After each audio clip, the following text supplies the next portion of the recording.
تو یہ ہونا چاہیے۔ تو بہرحال فضائل علی میں جو ہے وہ بس تھوڑی دیر ذرا سے یہ بھی سیٹ کر لیں، 5 منٹ کا وقت اور دیجیے آپ، تاکہ یہ لوگ جو ہے وہ منظم ہو جائیں، اور تاکہ میرا مقصد یہ کہ یہ کلام، دیکھیے ہم لوگ تو پڑھتے ہی رہتے ہیں، باہر جاتے ہی رہتے ہیں، یہ کلام آپ لوگ ابھی پوری دنیا میں لوگ، تو آپ کو یہ نہیں معلوم ہے کہ کتنا کلام آپ کا پڑھا جاتا ہے۔ آپ شعرائے لکھنؤ کا کلام پوری دنیا میں پڑھا جاتا ہے، سمجھ رہے ہیں؟ میں ایک بتاؤں، حسن فراز صاحب، اعجاز علی صاحب، مختار صاحب، میں میامی میں مجلس پڑھی میں نے، اور اس کے بعد ایک انجمن نے نوحہ شروع کیا، اور صاحب اس نے کلام وہ پڑھنا شروع کیا قرار لکھنوی کا، کہ جس میں ان کا ایک شعر ہے کہ نہیں ہے کہ بیاں جب کر چکا ہر موتن افسانہ عیسیٰ، ولائے آل احمد نے الٹ کر داستاں رکھ دی۔ اسی ردیف و اسی زمین میں جو وہ کلام شروع کیا تو میں پریشان، میں نے کہا یار یہ کلام تو لکھنؤ کا ہے، یہ کلام تو لکھنؤ کا، یہ کلام تو لکھنؤ۔ بہرحال آخر میں جب انہوں نے ختم کیا تو میں نے پوچھا تو کہنا ہاں حضور یہ کلام لکھنؤ کا، میں کراچی سے لایا ہوں، ہم لوگ وہاں پڑھتے تھے۔ تو آپ لکھنؤ کے شعراء کا کلام پوری دنیا میں مطلب پڑھا جاتا ہے۔ اب یہ ہے کہ اسی سے شاخیں ہوئیں، جیسے نہیں کہتے نہیں کہ آم کے پیڑ میں شاخ لگائی جاتی ہے تو آم کا پیڑ تو اپنی جگہ پر رہتا ہی ہے اور وہ ایسے ہی چھتنار رہتا ہے، لیکن بعد میں جو اس سے جو قلمیں لگائی جاتی ہیں اس سے پوری دنیا میں جو ہے وہ آم پھیل گئے۔ تو ویسے ہی آپ کے کلام سے جو ہے وہ کلام جو ہے وہ دنیا میں پھیلے، لوگوں نے شاعری سیکھی، لوگوں نے ادب سیکھا، لوگوں نے تہذیب سیکھی، اور آج بھی وہی بقول شاعر کے کہنا پڑتا ہے کہ اجڑی ہوئی بہار سہی پر بہار ہے، لکھنؤ آج بھی لاکھ سہی، کہتے نہیں مرا ہاتھی 1.25 لاکھ کا ہوتا ہے، تو ہماری تہذیب جو ہے وہ لاکھ سہی، اب وہ کہنا پڑ جاتا ہے کہ، اور یہ بھی آپ کہتے ہیں کہ ہم تو مطلب یہ کہ بہرحال بہت زیادہ طویل ہو جائے گی بات، میں ختم کر رہا ہوں، لیکن کہیں گے مولانا کہا کہ تو مولا علی کی صفات اور کمالات پہ جتنی تقریر کی جائے کم ہے، کہنے کو تو بہت کچھ ہے، شاعری سے متعلق، بحور سے متعلق، ردیف و قافیہ سے متعلق، میں نے بھی تھوڑا بہت جو کچھ پڑھا ہے، بحروں کو کیسے ناپا جائے، ایسا نہ ہو کہ ایک جو ہے وہ کیا کہتے ہیں مطلب بحر چھوٹی ہو ایک بڑی ہو، سارے توازن ساری چیزیں جو ہے وہ ناپنا چاہیے، تو شاعر کو ذہین ہونا چاہیے، ہے کہ نہیں؟ شاعر کو ذہین ہونا چاہیے۔ اور کہتے ہیں کہ ایک شاعر بس آخر کلام میں، اور اس کے بعد تھوڑے سے 2 منٹ فضائل، تاکہ آپ کو جو ہے وہ 5 منٹ کے بعد جو ہے اسٹیج مل جائے۔ ناظم صاحب، ایک شاعر بیچارہ قصیدہ پڑھ کے اترا تو بادشاہ جو ہے وہ کسی موڈ میں رہا ہوگا، جھلایا رہا ہوگا، تو اس کو جھول تھی تو اس نے کہا کہ ان کو ایک جھول ڈال دو، ان کے اوپر جھول سمجھتے ہیں، وہ جو گدھے کے اوپر جو ہے وہ جس میں مورنگ بھری جاتی ہے یا بالو لے کے جاتا ہے وہ جھول کہلاتی ہے، تو بادشاہ نے اپنے وزیر سے کہا کہ ان کو ایک جھول دے دو، تو وہ لے کے چلا، تو شاعر بھی بڑا ذہین تھا، جیسے ہی باہر نکلا تو لوگوں نے مسخرہ کیا، کہا تم نے اتنا بہترین بادشاہ کی شان میں قصیدہ کہا اور اس نے تم کو کیا دیا؟ ابھی اس نے دکھایا نہیں، اس نے کہا کہ ہم نے بادشاہ کی شان میں بہترین قصیدہ اور بہترین مدح کی، اور بادشاہ نے اس کے عوض میں اپنا بہترین لباس ہم کو دیا، وہ یہ جو جھول ہے۔ تو اس نے ایک سینٹنس میں پورے قصیدے کی ستیہ پیٹ کی اور بادشاہ کی ہستی مٹا دی اس نے۔ تو بہرحال مومن کو ذہین ہونا چاہیے۔ اور یہ خطیب ممبر سلونی نے بھی کہا، مولا کائنات تقریر کر رہے تھے، اور ایک مرتبہ ایک شخص نے جو ہے وہ خلیفہ ثانی نے کہا کہ یا علی آپ ہر بات کا جواب جو ہے وہ کیا کہتے ہیں فوراً دے دیتے ہیں، یا علی آپ ہر بات کا جواب فوراً دے۔ مولانا نے کہا پہلے یہ بتاؤ، یہ کہتے کہا 5، کہا بڑی جلدی جواب دے دیا، کہا کہ بھئی یہ تو یا علی سامنے کی بات ہے، کہا جیسے تمہارے سامنے 5 انگلیاں سامنے کی بات ہے، ویسے پوری کائنات کا علم علی کے سامنے کی بات ہے۔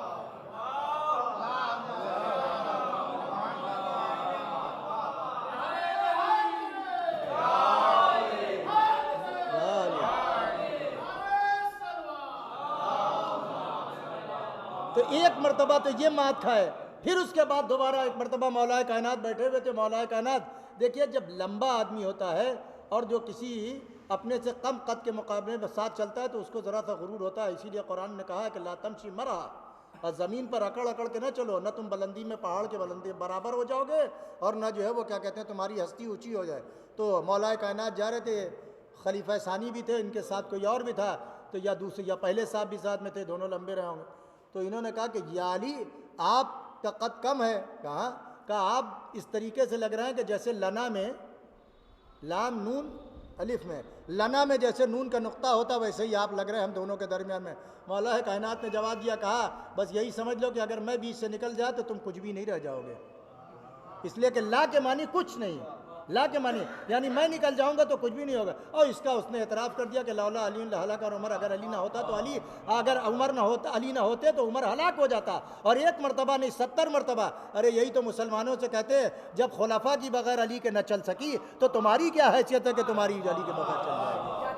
اگر شعرا، اگر کلام میں، اگر علی کے کلام سے بیر ہے تو تم گونگے رہ جاؤ گے، اگر علی کی عبادت سے تمہیں بیر ہے تو فاسق رہ جاؤ گے، اگر علی کی سخاوت سے بیر ہے تو تم ہمیشہ جو ہے وہ معاشرے میں بدنام جو ہے وہ کنجوس ہو کے رہ جاؤ گے، اگر علی کی شجاعت سے نفرت ہے تو بزدل زمانے میں کہلاؤ گے، اگر علی کے علم سے نفرت ہے تو جہالت کے خانے میں ڈال دیے جاؤ گے، اگر علی کی شجاعت کو بھلا دو گے تو ہر میدان سے بھاگتے ہوئے نظر آؤ گے۔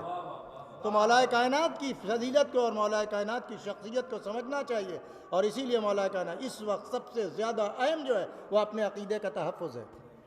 اپنے عقیدے کا تحفظ ہے۔ ایک چیز یہاں پر جو ہے وہ لکھنؤ میں بہت شد و مت کے ساتھ پیر پھیلا رہی ہے، اس کا نام ہے ملنگی۔ دیکھیے میں نے اس کے لیے اپنی آستینیں بالکل چڑھا لی ہیں،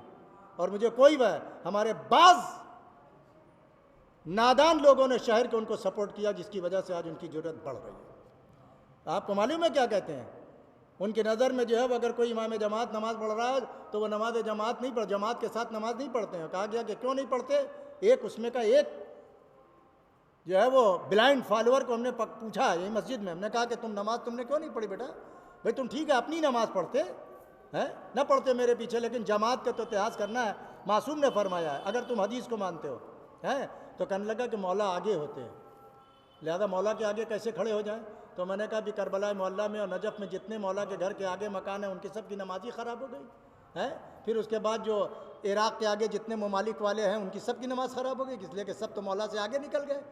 تو وہ بیچارہ چپ ہو گیا۔ تو خدا را ایسے لوگوں سے بتائیے، یہ وبا پاکستان سے ISI فنڈڈ آئی رہی ہے،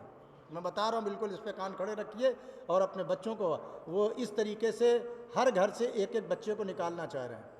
اور اس کو لگا کے، اور جو ہے وہ آپ کو عالم کوئی چیز نہیں ہوتا ہے، عالم جو ہے سب کچھ امام ہے، امام پیدا نہیں ہوتا بلکہ ظہور ہوتا ہے، فلاں چیز ہوتی ہے فلاں، مطلب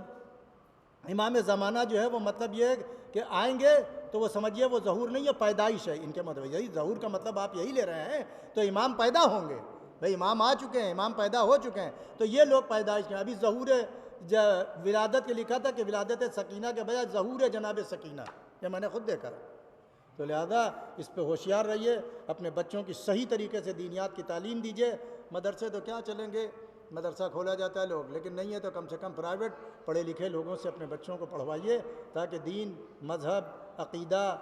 شریعت، احکام،